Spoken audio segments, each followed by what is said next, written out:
लिया है अदरक का टुकड़ा, काली मिर्च हमने लिया है 1 टीस्पून, नमक हमने लिया है हस्बे ज़रूरत।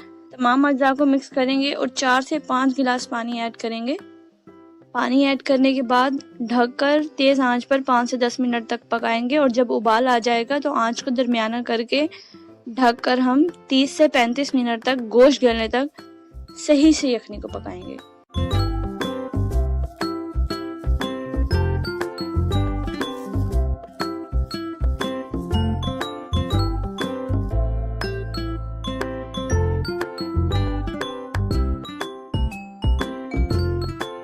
यखनी में हमने 5 गिलास पानी ऐड किया था और पानी अब 2 गिलास रह गया है और गोश्त भी पूरी तरह से गल चुका है। देसी मुर्गी की यखनी है बिल्कुल तैयार, बहुत ही आसान और सिंपल रेसिपी से।